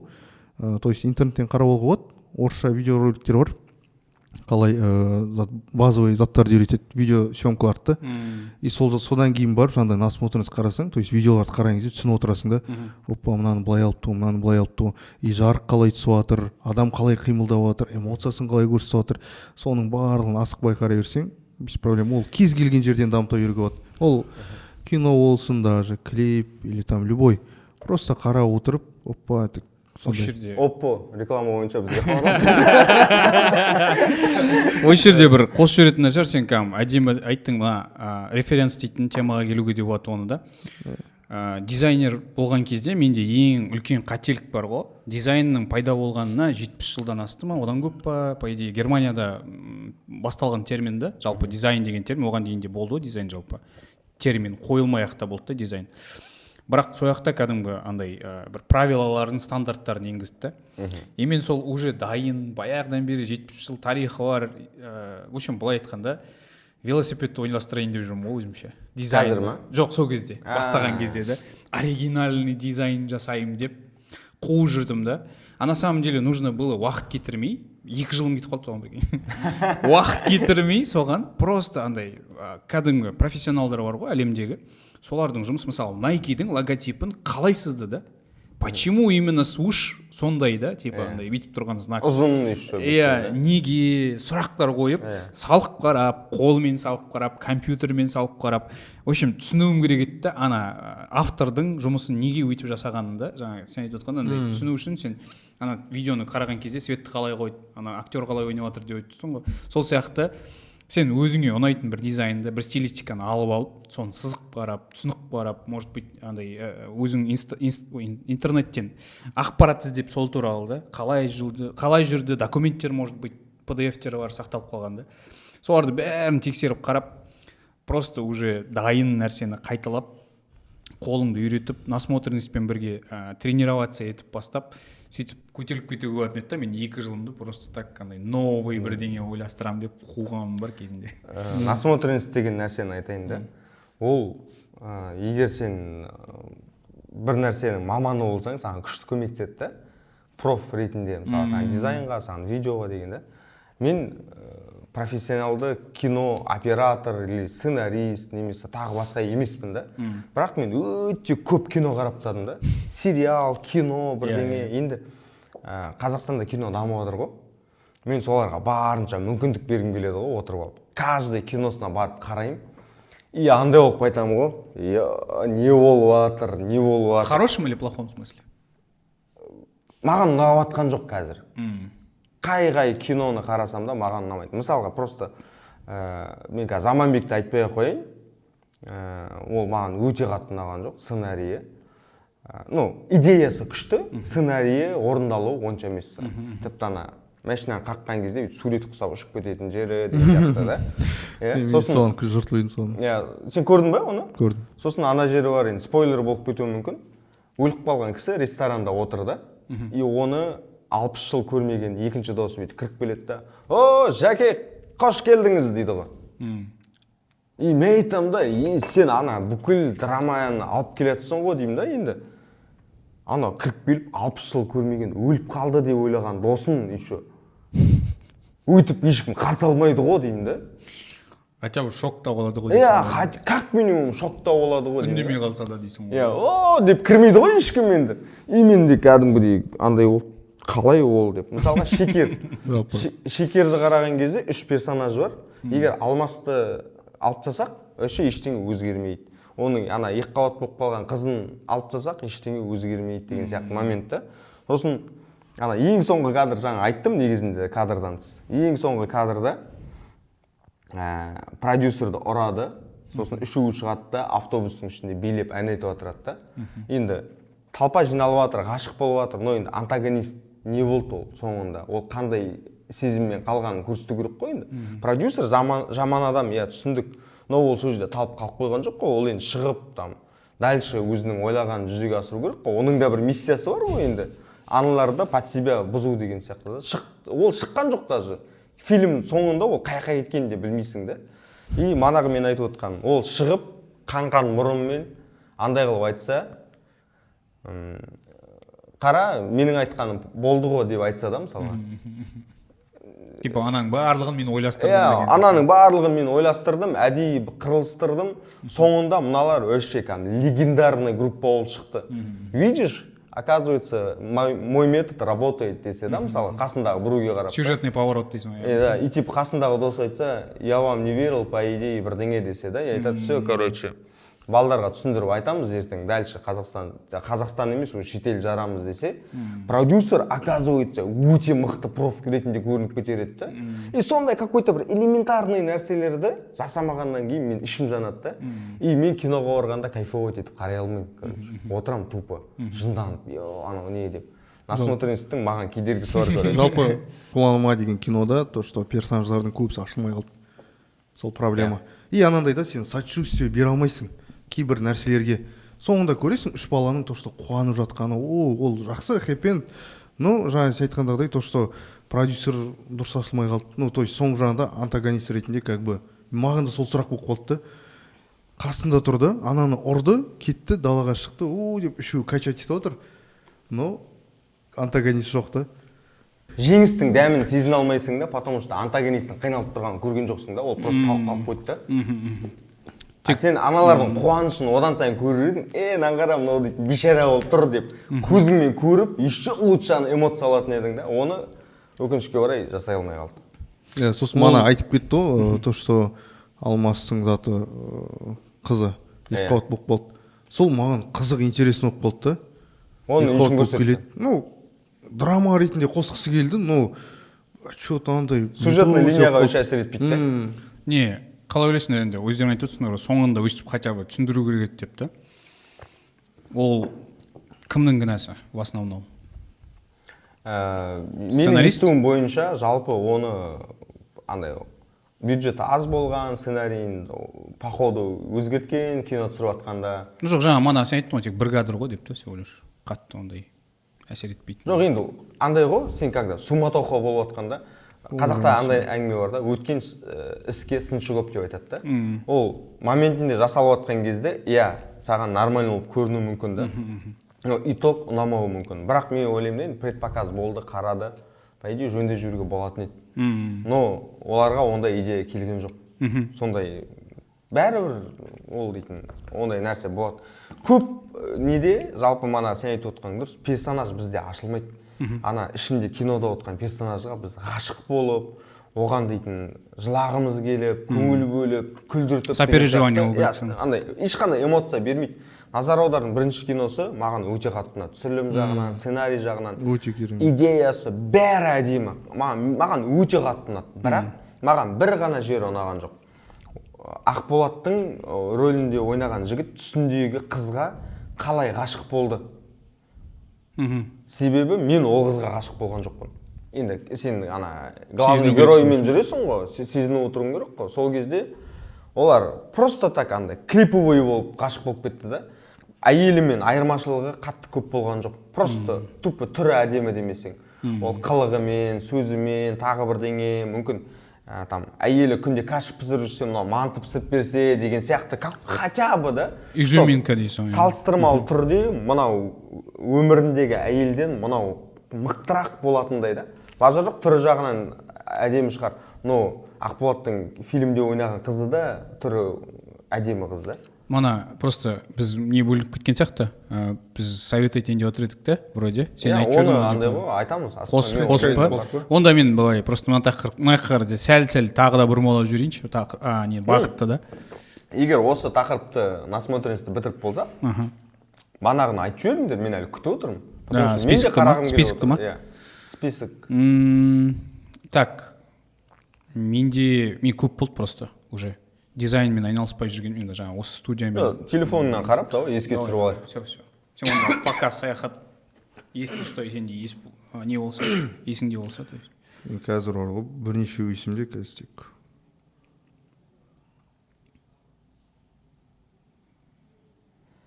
Так. Біз уже андай ғой, еркін ғой, өзіміз отырық, адамдармен әңгіме айтып жатырық. Түсіндіре берейік, телефонымызды алдық. Так, былай не істейін? Айта берейін, көргенімді да. Кешірім сұраймын, мына жақта ютубқа просто бір сөз жазамын, соны ары қаратай қалай кетеді, солай кетеді. В общем, ютубта жаңағы мана Яндекс демекші ағылшынша да көбісі просто. Мен айтайын деп отқан. И соларды уже Яндекспен қарау керек болады, скорее всего, ағылшынша түсінбейтін болса. The Future дейтін сайт бар. Каналы бар. Көккімбек, оны қалай көрсететінін білмеймін, может, потом. Ну, енді кімге жібереміз ғой, саяхат. Сосын көрсетемін. Сосын сразу скрин жасап қойшы, қазір WhatsApp-ына жібере қоятын. Ой, қазір без звука қылайын. Все, Future дейтін бар. Сосын міне мына кісі бар, Мэтью Энсина дейтін, сол Future дейтін компанияда жұмыс жасаған. Міне Брэндон Шеффорд дейтін бар. Бұрыннан қарайтын, Инстаграмда жаман популярный. Тағы кім? Мен өстіп қарап аламын баяғыда, кәдімгі іздеген кезде өзім бір тақырыпты да иллюстратордан мынаны қалай істейді, ананы қалай істейді деген кезде осылай іздеп отыратын. Ағылшынша ақпарат көп те? Иә, ағылшынша ақпарат. Сол, осы төртеуін айттың ба? Иә. Ой, кеттік, саяхат. Так. Ең бірінші Әндіров саяхатты қарайсыңдар, сосын? Әндіров саяхаттың контенті бар ма еді, ондай бағытты? Сол ғой. Жоқ, как насмотренность, любой затты қарай бересің ғой. Иә. Мысалға, как насмотренность менде мынандай, мысалға, біз референс айтып отырық қой. Референс ол то, что съемканың до съемка препродакшнда керек, и съемканың кезінде, продакшн кезінде де керек та. Себебі кейбір моменттерде сен соткіге қарап, менде болады, соткіге қарай, мына кадрда былай алу керек, опа, все, давай түсіп жүрейін. Сондай моменттер қарастырамын да. Насмотренность, и до этого сен мысалға мен айтамын, көбіне оқушылар айтамын, күнделікті 10-5 видео қара деймін да. Себебі съемканың кезінде сен даже кейде соткіге қарамайтын моменттер болады. И сен ойыңды автоматом келе береді да, идеялар. Сондай моменттер болады. Ал енді ютубта чисто жазылымдар менде подпискалар бойынша ең самый топовый менде бөлінеді монтаж, цветокоррекция, камера настройки, там анау-мынау, и потом светопостановка, жарық қою бойынша. Енді самый топовый мен үшін свет жарық бойынша ең бірінші сразу айтайын, жарық қоюды көбіне үйреніңдер, себебі ол ең көп уақыт алады. Чем басқа нәрселерге қарағанда да. Себебі съемканың кезінде сол рұқсат етеді көп жағдайда кадрдың әдемі шығуы. Оперпост деген бар, соны қараңыздар. Скриншот жасау сразу. Өзім жасаймын. Оперпост ол жерде ол мынандай ғой, оператор и басына GoPro тағып алады да, өзі съемкасында жүреді, и съемканың кезінде светтердің барын қалай қойып түсіндіріп шығады да. Еще после съемканың затын көрсетеді. Қалай бояп атқандарын. Жоқ, свет қалай шыққанын көрсетеді. Ол цветокоррекция не істемейді, жауап бермейді. Чисто светопостановка, гафер. Гафердің жұмысы негізі өзі оператор, бірақ гаферлердің затымен былай жұмыс жасап көрсетеді. Мынандай свет қойдық, былай қойдық. И потом өзі мынандай затвор студиясы бар, и монитордың алады да, мысалы кадрларды көрсетіп отырады. Мына жерде мынандай кадр шықты, мынандай, то есть жарық былай түсіп отыр, и ол деген қатты көмектеседі. Сол то, что ол андай как бөлет та, разбор жасайды. Сол разбор жасау арқылы ананың видеосында разборын қарап отырып сен үйренесің ғой. Опа дейсің, мынандай оның өмірін сүресің ба? Иә. Гафердің өмірін. Базар жоқ қой. Ол өте күшті, соны қараңыздар. Оперпост ең мана жарық бойынша. Екіншісі Андрей Береснев деген бар. Ол анандай тоже короткометражный өзіне арналған съемкалар түсіреді, тоже оператор негізі. Но ол анандай жарықты көрсетеді, плюс камераның движениесін көрсетеді, мынандай ол еще түсіндіреді. Неге біз мына кадрды былай алып жатырық, неге біз мынандай жасап отырық. Ол в целом толықтай жауап береді, как режиссер ретінде жауап береді да. Сол жеріне ұнайды. Соны қараңыздар. Ол тек қана свет емес, то что андай эмоциясын қарауға да, камераның движениесін қарауға да, целым неге кадр композиция мынандай болып жатыр дегенге барлығына жауап береді. Сол жақтарына қараңыздар. И сосын цветокоррекция бойынша маған қатты ұнайтын, бұл енді шетелдік азамат, мен шыны керек, қалай оқитынын білмеймін. Лично өзім как біздің латымыз бар ғой. Қазақбайский. Шагас Қази деп оқисың ба? Жоқ, Уақас Қази деп оқимын мен. Латын әріпімен оқимын ғой. А на самом деле басқаша ғой, ағылшынша оқыған кезде. Уақас. Қайсы? Уақас Кадзи ғой. Ну, явно бір иранец па бірдеңе ғой. Я, потому что түрі просто Кадзи деген Уақас Кадзи, явно грем персидский бірдеңе. Өзім Уақас Қази деп оқып жүрмін. Возможно, андай киюді қығыл жіберем. И бұл цветокоррекция бойынша мощный, өте керемет. Ол анандай, бұл профессионалды колорист қой. И тоже болды разбор жасап отырып көрсетеді. Мне былай алдым. Но бір но бар. То что анандай бұның видеосын қараған кезде кішкене миың шашырап кетеді. Себебі цветокоррекцияның кезінде инструменттер өте көп та. Яғни соның барлығын қолданған кезде сен не істерін білмей қаласың бай. Слишком көп информация бар. деп айтып атама. Я қарау керек оны походу айтып түсінбейсің. Анау өте қиын. Кейде мен өзім түсінбей қалам. Просто қарап отырамын да инструмент өтіп кетеді. 0,25-пен қарайсың ба? Жоқ, қайттан ізге өтем ғой. Еще қайттан тыңдаймын. Мынау не айтып жатыр, қалай жатыр. Бірақ өте күшті. WhatsApp-ты 2x-пен тыңдаған сияқты боласың ба? Примерно. И потом самый ең соңғысы Сабатовский ғой. Если камераны үйренем деген адамдарға ол керек. Неге? Себебі ол настройкасын түсіндіріп кетеді, камераның жаңа мен айтқандағыдай базовый нәрселерді сол барлығын түсіндіреді. Еще оның ішінде цветокоррекция да бар, светопостановка де бар, плюс камера движения, там камера негізі техниканы да түсіндіреді. Ол деген үлкен школасы бар адам емес па ол? Бар. Но анандайды бұл жерде ол базовый үйретеді. Көбіне байқағаным. Андай профессионал түрде ол енді былай жан-жақты қарап үйрену керек. Ол кезде уже зат жоқ, шектеу жоқ. ютубтан қарайсың. То есть өзіңе керек нәрсені запросың болады ғой, соны жазасың, и сосын барып ағылшынша шыға ма, соны қарай бересің. Мен сендер сияқты адамдарға қызығам бар ғой. Задроттарға ма?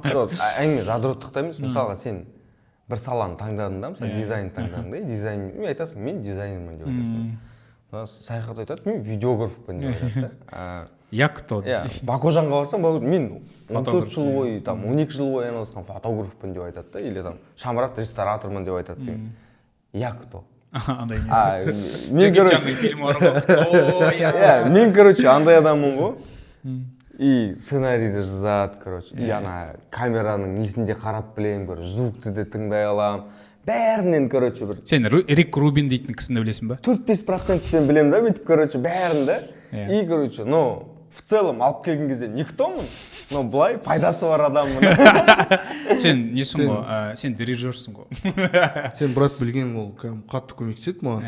Екеуміз съемка түсіреміз ғой, бір-бірін түсініп отырамыз.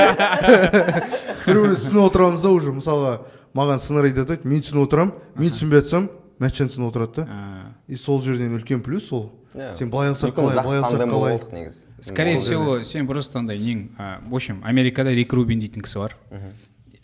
Вообще музыкальный образованиясы жоқ. Ешқандай инструментте ойнап білмейді. Нотаны білмейді. Но Америкадағы ең мықты Kanye West, Андре 3000 дейтін бар, 3000, Андре 3000 дейтін бар. Сол, тағы Джонни Кэш па, бірдеңе дейтін. В общем, мықты артистер бар, прикинь. Соларға продюсировать еткен ғой. Әндерін, хитовый әндерін продюсировать еткен. И бір түрлі кісі да, в общем, андай Шаолиндердегі монахтар сияқты таудың басында отыратын жалғыз мастер болады ғой, кунг-фудың. Сондай сияқты аппақ қандай несі бар, барадасы бар, подкасттары бар, қазір шетелде өте популярный. И сол кісі, жаңа сен айтып отқандай, чуть-чуттен біледі да, бірақ ешқайсысын даже қолдана алмайды өзі. Даже ноты өлмейді мысалы да. Но мықты өлеңдерді шығарып көмектеседі. Тыңдап отырады да, өйтіп, так, что-то не то, өйтіп отырады, өйтіп, қасында да. Человек со вкусом получается. Я, по сути, солай. Насмотренности өте мықты, мынадай. Мен бейнеудің Рик Рубинімін ғой. Мен жалпы оны минус деп ойлап жүр едім, сенің айтқанынан кейін ойланып қалдым. Возможно, менің плюсім сода шығар. Ана кісі мықты ақша табады. Мен любой салаға, любой адаммен, ну күшті екен. Мен, короче, мақалға сай адаммын ғой. сен андай 7 қырлы 1 сырлы деген. 8 қырлы шығар. Сен бар Жоқ, мен ғой, пока 7 болып тұрмын. 1 қырым жетпей жатыр. саған бір адамдар келіп айтады ғой, былай деп та. Сен жалпы көбіне байқайсың ба, сен сразу түсініп кетесің да, и оларға зат бере аласың да. Совет бере аласың. Сен адамдардың переводчигі креативный. Мен мақтау болып кетті ғой, мен өз-өзім жамандап бастап жатыр едім, мен жаман адам, арасында емес, негізі мақтап тұру керек қой. Бізде андай мені мақтағыларың келсе комментарийге жазып кетіңдер. гнобить еткенді жақсы көріп, біз андай білмеймін почему-то шынымен де сондай екен.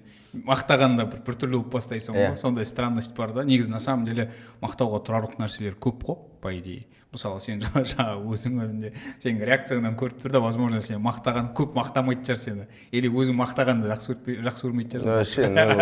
Любой адам, сен мен айтайын бар ғой, любой адамды мақтасаң, әсіресе қазақтарды өте қатты қысылады. Нелерде ол потому что біздің менталитетте жоқ. Мақтау ма? Тіпті мысалға сенің киімің ұнап тұрса да, скорее всего мен оны айтпаймын. Ол батыстық емес па? Менталитет, скорее всего, больше. Қазақтардың бір 70% сондай сияқты, менің ойымша. Потому что шетелде андай, о, классные очки, бірдеңе деп жүреді ғой там. Қалада өтіп барады. Стилің күшті деп, танымайтын адамдар болса да там, о, деп типа андай. Улыбка у вас красная, бірдеңе деп та, и бір-біріне комплимент айтып жүреді. Оларда да андай настроениесі болмай тұрса да күліп тұрады деген сияқты да. Олардың өзі миында солай мәдениет болып қалыптасып қалған. А бізде ондай жоқ. Бізде біреуді мақтайсың ба? Бітті, ол дейтін бүйтіп жерге кіріп кетейін деп, қой дейді. Мен қазір өзімді өте қатты ыңғайсыз, как будто екеуіңді жинап алып, өзінің подкастында мен мақтаңшы қазір деп отқан сияқты. Негізі мана сөйтіп айтады. Ақша бермейсің ба дейді. Келіске суыма не болды. Мана негізі мен бір тақырыпты бір бағытқа қаратай бұрайын деп отыр едім. Сен айттың ғой, просто біздің Қазақстандағы фильмдер ұнамай бастап жатыр бірдеңе деп. Мана да просто біз осы жерде жиналып алып осындай бір қызық тақырыптар қозғалып отырды да. И мен сол кезде просто мынандай осознание келіп тұр да. Қазір Қазақстанның рыногы бар ғой, енді біздің тәуелсіздігіне 30 жыл болды ғой да. 30 жылдан сәл асып бара жатыр да. Біздің енді тәуелсіздігімізге 30 жыл болды да. Енді медиа рыноктың дамып жатқанына бір 10 жыл, в смысле, конечно, баяғыдан бері телевидение бар деген сияқты, СССРдан бері бар да, но именно современный подход бар ғой, өзіміз фильм түсіріп, қазіргі варианттағы фильмдерді түсіріп, қазіргі тойский өлеңдер емес, мысалы жаңағы Өзен деген продакшн бар ғой, сол сияқты современный... Таспай. Таспай мысалы.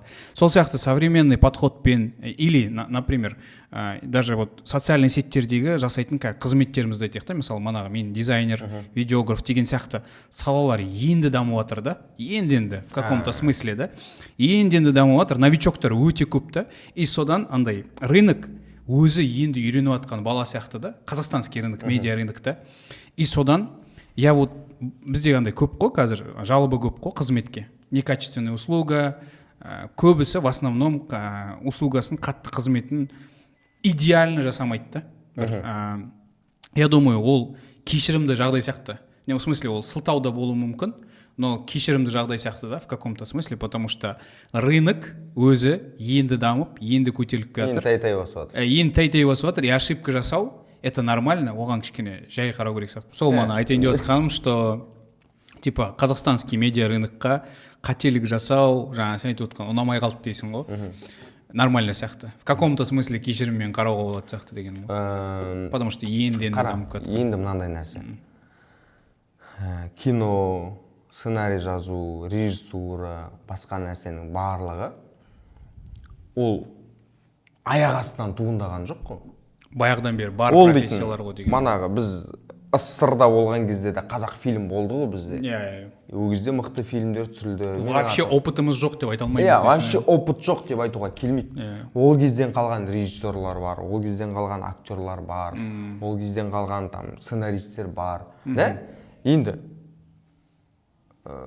неге жаман түсіріп жатыр? Ол оправдание емес деп ойлаймын. Ол біріншіден, екіншіден біздер жан-жағымыздағы рынокты көріп, біз просто бір фильмді қарап, оказывается, былай түсіруге болады екен ғой деп айта алатындай замандамыз ғой. И өзіңнің продуктыңды қарап, жоқ, мен мына жерде что-то не то мынау деп улучшить етуге мүмкіндігіміз бар да. Бір жағынан жаңа сен айтып отырсың, қазақ фильмімізде бар ғой деп та, бұрыннан бері. былай сияқты да. Онда музыканы неге сөйтіп айтпаймыз? Неге музыка, бізде музыка жыртып жатыр ғой музыкамен именно. Любой жағынан да. И біз айтып жатқан жоқ қой, біз енді аяққа тұрып жатырық деп. Олай айтуға келмейді да, просто ол сылтау емес менің ойымша. Именно киноиндустрияның дұрыс емес жүріп жатқаны, ол просто адамдардың дұрыс емес жасап жатқанынан деп ойлаймын. Скорее всего, мен негізі мана киноиндустрияға, может быть, не в основном киноиндустрияға, а именно в целом медиа услуга, мысалы, міне қазір көп қой СММщиктер, или қазір көп видеографтар, или жоқ, больше мобилографтар көп та, дизайнерлер ондай көп деп айта алмаймын, но в основном осылай услуга көрсететін адамдар бар бизнестерге или компанияларға, государствоға қызмет көрсететін адамдар, андай көбі СММщиктер некачественно жұмыс жасайды мысалы да, көбісі. Я не говорю про именно профессионалдар, которые прям шынымен де сол жұмыспен қызығып, сол профессияны дамытқысы келіп, өзін сол бағытта көретін адамдарды айтып отқан жоқпын, а именно чисто шабашка ретінде көретін адамдар, просто так, тағы да бір плюс профессия, ну то есть тағы да один сертификат к своему коллекции деген. Оғанда менде мынандай ой бар да. Жақсы СММщиктер бар. Олардың барлығы бизнесте. Өте жақсы бизнесте. Уже заняты дейсің. Иә, олар уже бос емес. Біздің қазіргі кейбір айтып жүрген бизнес деп айтып жүрген нәрселеріміз, менің ойымша ол толыққанды бизнес емес. Иә, бизнестің өзі шикі дейсің. Иә, бизнестің өзі шикі да. Түсінесің ба? Оның даже просто идеологиясы жоқ. Иә. Оның даже бухгалтериясы жоқ. Кейбір дұрыс. кассасы жоқ, мысалға. Иә, бәрі на бумажке дейсің ғой да. Даже бумажкада жоқ болуы мүмкін. Иә, продуктовый линейкасы жоқ. Сондай нәрсе да. Возможно, кейбір бизнестер просто әлі дайын емес ондай мықты SMM-дерге. И қандай бизнес, сондай SMM да. Менің ойымша солай деп ойлаймын өзімен. Ол қаншалықты дұрыс, қаншалықты бұрыс емес екенін білмеймін. Бірақ мықты, біздің медиа саламыз жаман емес негізінде, менің ойымша. Мықтылардың бәрі Алматы, Астанада, иә, біздің Ақтау қатты медиадан мықты емес шығар. Енді көтерілеміз. Енді көтеріліп келе жатыр. Осы подкаст шығарып, жарамыз. Енді дегенімізге бірталай жыл болды. Неге? Қашан айттың сен деп айтады? Көп болды шыны керек. Шашың ағары қарағанда біраз жыл болды. Менен бір жас кіші бірақ сонда. Жаңа біздер ол жері болмайтын шығар, скорее всего, но бізде жаңа батарейка отырып қалды камерамызда да. Камерада дейтін нәрсенің батарейкамен жұмыс жасайды, бірақ тікелей тоққа тық қойып жасауға болмайды екен да. И соны машинканы айттың, бір стендап комик айтып отыр да. Прикинь дейді, ана чемоданның астында колесик бар ғой дейді. Соны 1971 жылы ойлап тапқан дейді. Чемоданның астындағы. Иә, чемоданның астында қазір мысалға біз дейтін любой жерге барсаң, бәрі бүйтіп андай телешка ұқсатып сүйреп жүреді ғой. Оны көтермейсің уже, саған жеңіл да жұмысыңа. Соны 1971 жылы ойлап тапқан, ойлап қарашы дейді. Соған дейін адамдар қолмен көтеріп жүрген дейді. Сонда бір адам болмады ма дейді, соны ойланатын дейді. Жеңілдетеді. Жоқ, ол түгіл дейді. 1961 жылы адамдар ғарышқа ұшты ғой дейді. Техника. Біз ғарышқа ұшып жатырық дейді, но әлі чемоданды қолға көтеріп жүрік дейді. Прикол сондай. Әртүрлі саланың проблема шешуден басталады шығар, скорее всего. Скорее всего, ол проблеманы шешкісі келмеген шығар ұзақ жыл бойы. Просто оған дейін адамдар просто комфорт дейтін нәрсені қатты мән бермейтін шығар мүмкін. Возможно. Қазір ғой бәрі слишком комфорт болу керек, кондиционер болу керек. Білмеймін, мысалы мен кішкентай кезімде бейнеуде күн ыстық кондиционер болған жоқ мысалға. Бірақ аппақ қол. Нормально өмір сүріп жүр екенсің. Вот саяхатта кондиционер болады. Он көріп тұрман түрінен. По-моему, даже бұлт болмаған сияқты деп айтады. Енді қара. Скорее всего, соңғы тақырып болып қалатын шығар деп ойлаймын. Ұзақ отырып қой.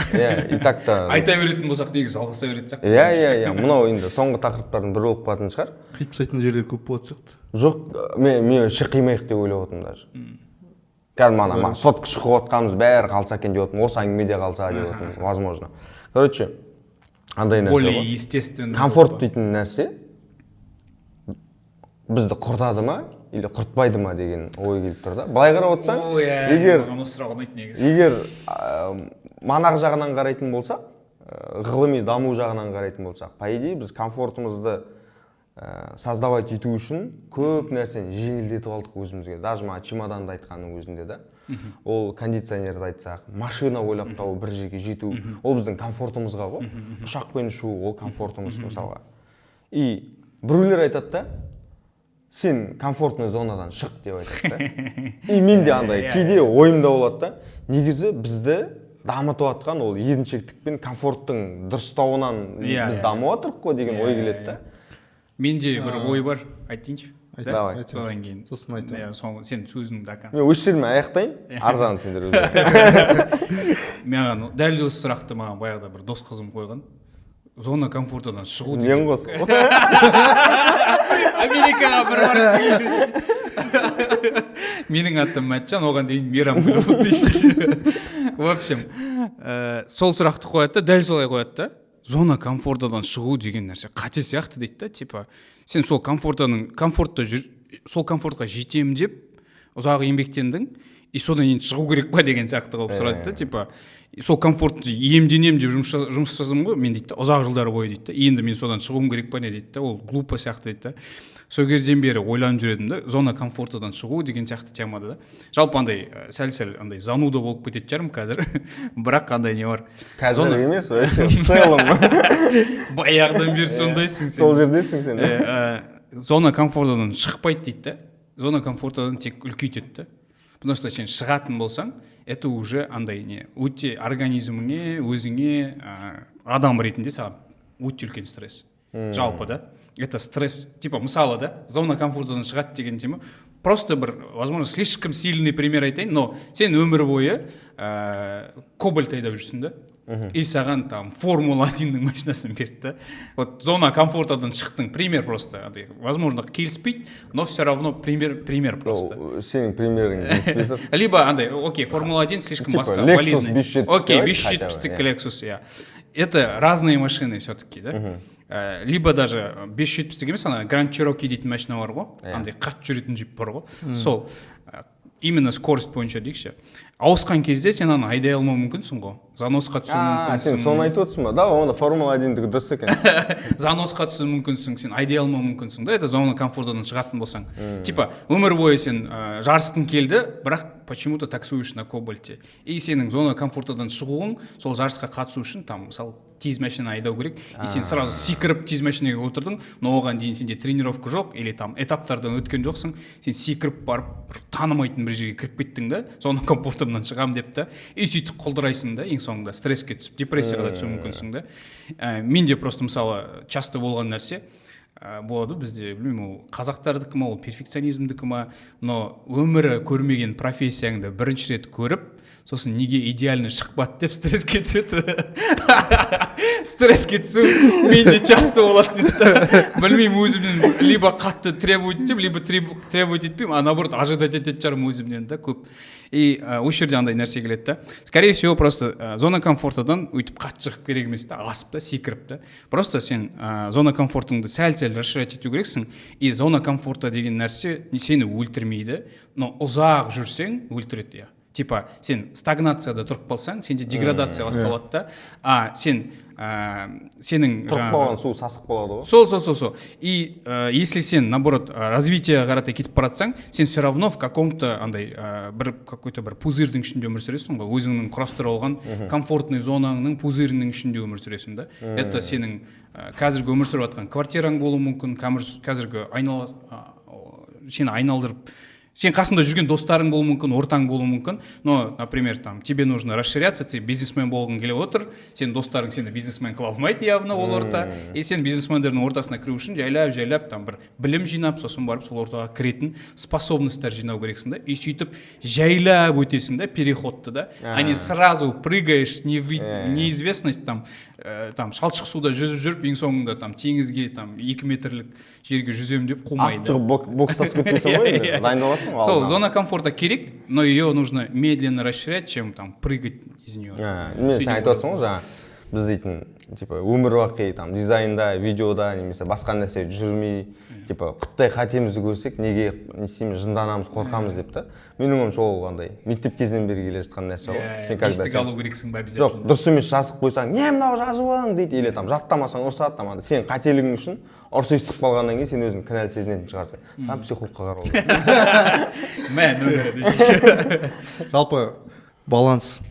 Ну, баланс всегда зат қой, ұршайт етеді ғой негізі. Бізде дәл сондай да, свет мысалы көп болып кетсе пересвет, недосвет болып қалады.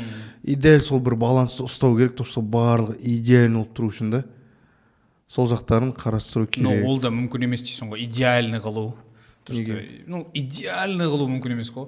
Әлемнің өзі не идеальный нәрсе болады, бір сонымен қызық шығар даже в каком-то смысле. Біз из-за того, что стремимся к идеалу, сен қара, идеальный болса, бәрі уже қызымыз болып кетеді сияқты. Мынандай баяғыда бір пример келтіретін еді ғой. Мынандай бокалға жартылай су қояды. И екі адамның көзқарасы айтылады да, ол жерде. Пессимистікі жартылай аз ғой дегендей да. Ну, судың жартысы жоқ. Осы жерде былай сұрап жіберейінші. Енді сосын барып екіншісі оптимистікі жарты су көп қой дейді да. Сен қандай? Оптимист қараймын. Мен андай зат қарамаймын. Мен андай қылып қарамаймын. Не идеально, анау-мынау. Не, олай емес. Жалпы өмір идеальный. Просто андай зат іздеп қажет емес та, одан кемшілік іздеп, анау қалай болады. Ну, мін іздесең любой нәрседен табасың, кез келген адамнан болсын, жаңағы сценарийдан болсын, любой кез келген нәрседен табуға болады. Мен сол сұраққа түсінбейтін едім. Полный ма или не полный? Не үшін ол жартылай бос немесе там жартылай толып тұр деп. Ол су бар либо жоқ деп айту керек сияқты. Менің ойымша да. Мен су бар деп айтам. Андай жартылай бар, жартылай жоқ. Мен ондай ойлай алмайды екенмін мен. Ол скорее всего орысша айтқанда или ағылшынша айтқанда бір сәйкес келетін шығар, наполовину полный или наполовину пуст деген да. Қазақтардікінде ондай жоқ қой. Су либо бар, либо жоқ мен үшін болды. Сен просто реалистің андай, реально қарайсың да өмірге. Менде андай вариант бар да. Суды ішіп жатырмын ғой, главное. Бар, жоқ, не важно, я пью воду, все. Сонымен бітіру. Самое главное, ол су өзінің жұмысын атқарып жатыр. Қажеттілігін қанағаттандырады. Мысал ретінде келтірген сияқты негізі. Возможно, біздер андай қатты кетіп қалды ғой, кіріп оны соны. Мен просто сол сұрақты қойған кезде түсінбейтін едім да мен. Ол либо су бар, либо жоқ қой деймін да. Мен сөйтіп ойлайтын едім просто. Бұл жерде просто екі адамның көзқарасын көрсетіп отыр да. Ну, үшінші адам сенсің негізі. Реалист үшінші адам болып есептеледі ол жерде. Ол бөлек. Ну, то есть андай тоже бір мысал келтіреді ғой, андай терезеге екі бала қарап тұрады. Біреу әдемі бұлттарды көреді, біреу жердегі балшықтарды көреді. Ну, екі бала субъективный взгляд на вещи дейсің. Бұл жерде көкжиекке қарап тұрмын. Не бұлтты, не балшықты көрмеймін. В смысле мен балшық қарап? Мәтжан өйстіп бітіріп жазақ болады сияқты ғой. Дым айтпай бітірді. Жоқ, бұл енді андай осы жылғы жалпы подкаст түсіру, енді саяхат біледі ғой, бәріне қатысты ғой. Өте экспериментальный болды. Екі адам қылып та түсіріп көрдік, бір адам қылып та түсіріп көрдік, экспертті шақырып көрдік, танымал адамды да шақырдық, танымайтын адамдарды шақырдық та, и танымайтын, танымал. Эксперт. Сөйтіп өзін бәрі бөлі оламын. И манада мүмкін негізі Айым Бақытжан болу керек еді ғой мына жерде. И андай ой болды да, ол отказ берді. И мен жазып жатырмын, ештеңе етпес, енді болайын деп тұрған зат шығар, қайырлысы шығар, анау-мынау деп жазып жатырмын да. И бір кезде тағы бір қонақ жазады, ол айтады, мен де кешегенде жатырмын, короче, жалмай жатырмын дейді да. И андай душта күшті идеялар келеді ғой. Неге? Осы кезге дейінгі өзіміз бол, команда бол жұмыс жасап жүріп қой. И так та сол әңгімені біз айтып жатырық. И маған ол басқалармен айтқанда, маған сендермен әңгіме айтқан қаттырақ ұнайды, потому что ойымыз бір дейді. Сол үшін сендерді шақырдым. Келгендеріңе көп-көп рахмет. Егер подкаст түсіретін адамдар болса, тағы бір ремарка деп өзінше терминдермен сөйлесіп қателесіп. Өші қате сөз шығар, білмеймін. Мына жерге бір кішігірім постскриптум. Подкастқа өзіңізбен деңгейі бірдей адамды шақырған дұрыс. Егер өзіңізден жоғары адам болса, сен просто психологически сынып қаласың, білімдей сынып қаласың, түсінбейсің не айтарыңды. Сонымен подкастың провалы болуы мүмкін. Сондықтан деңгейі бірдей адамдар шақырыңдар. Менде мысалға Нұрсұлтан Мырзабек шақырған кезде менде провал болды да. Просто өткенде подкастер туралы дәл осы не болды деп жалғастырып кеткен сол подкаст. Бір осындай просто пример болды да, сен айтып отқан дәл айттың осыған. Негізі мана айттың ғой, басында бір моментінде айтып кеттің. Подкастпен ең бірінші түсірген кезіңді айтам сенің. Подкастпен қалай нәрсе деп түсінбей қалай не айтам деп ойланып қалдым дедің ғой. Бір өткенде бір подкастер жігіт күшті айтты осыған. Подкаст деген жынды өтеді, кәдімгі просмотрлар жинайды только тогда, когда тебе интересно с человеком разговаривать. И сенің, мысалы, саған өзіңе қызық болады ғой, мысалы, біреумен әңгімелескен. Из-за того, что тебе это интересно, көзің жанып тұр да, соны басқа біреу көреді да, просто соған да қызық болады да, и содан да просмотр жиналады да. А не то, что типа там популярный бір қонақты шақырдың, и содан... Мен көзім жанып тұрғын көру қиын да, просто сығырда көзім. Көзім жандырып қойшы, короче, монтажда. Все, онда. Сен бірден айтасың ба? Жоқ. Қосыласың ба? Сен келіншегің ба? Все, көп-көп рахмет. Бұзау подкаст, лайк қоямыз, пікір жазамыз, достарымызға жібереміз. Қиып, рилстарға салып, тиктокқа салып, просмотрларын көбейт, монетизация жасауың сосын. Французский насаң, қайтаң ақыл айтып кетем ба? Все, осы жерден бітіртеміз ғой. Дауысымыз естіліп отады, типа андай да. Күшті подкасттардың соңында бітті де дауыстар.